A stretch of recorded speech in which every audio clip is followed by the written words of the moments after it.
Hi, I'm Heather Harder. I am the author of Many Were Called, Few Were Chosen, the story of Mother Earth and the Earth-based volunteers. With me today is Sarah. So Sarah, would you introduce yourself?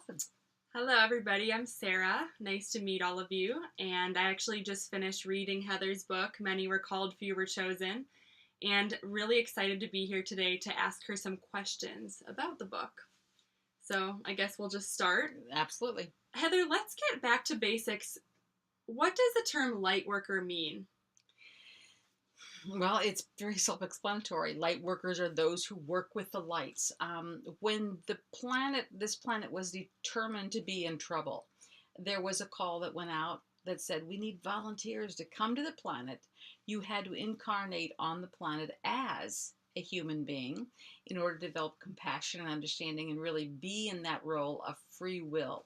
Only those who are living on the planet have the right to determine the destiny of this planet. So light workers are those beings who've come to the planet incarnated in human form in order that they may help guide the destiny of this planet. Light workers have been on this planet for as long as there has been a planet. They're in great numbers right now, and there's also a sense of urgency. We've got to do something. We've got to make the world a better place, a kinder place, a more loving place. And so light workers are now being activated in a larger number.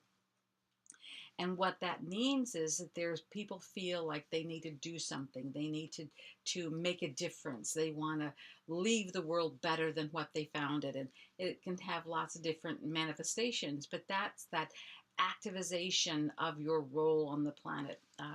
If you were a Peace Corps volunteer on the planet and you were being sent into a remote village in Africa, you would know that you're going to live like the African village natives, and you're going to eat their food and live the way they live. And that would be to help them recognize how you're just one of them and you can help them dig a well or build better sanitation or whatever. Light workers are sort of the same thing, only they're the universal Peace Corps volunteers. This planet has been fighting and hating and having lots of issues for a very long time. Light workers are here to say, let's just love, let's just get along, let's just be nice to each other. And so light workers are here shifting consciousness of the planet, shifting awareness, shifting the perceptions that only through violence can we solve problems. We still have a government that wants to kill people so we can have peace. That doesn't make sense. You can't kill someone to create peace. You can't put a gun to someone's head and say, let's be peaceful.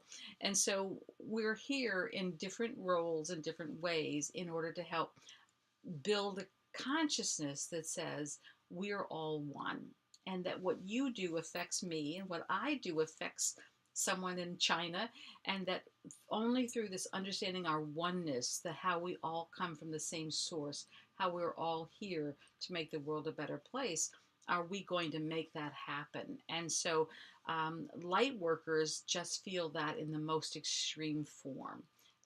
The awakening is sort of when you become aware that you are a light worker, whatever that means, and then the activization of that awareness is when you actually begin to move into that state of oneness yourself.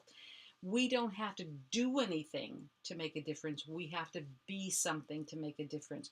We have to vibrate in that state of love, in that vibration of love.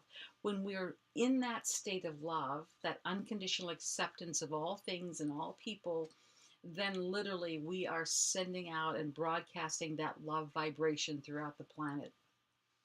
When we add to that our intentional use of love, then we're actually empowering that love all the more. So when I meditate, for instance, and send love to the universe, or love to my fellow humanity members, or love to the storms or the terrorists, then I'm actually empowering that love, that vibration all the more. And so when we use that love in a very healthy, unconditional way, we are again doing more for the planet. It isn't about being, it isn't about doing, it's about being in that state of love. And so the more you ask yourself and trust yourself, the more you're going to be connecting with that source. and you're going to help turn the world into a better place. As I think Paul McCarthy said, all the world needs now is love, sweet love. It's the only thing we just don't have enough of. Beautiful. Thank you. Thank you, Heather. We'll be back with more questions, so stay tuned.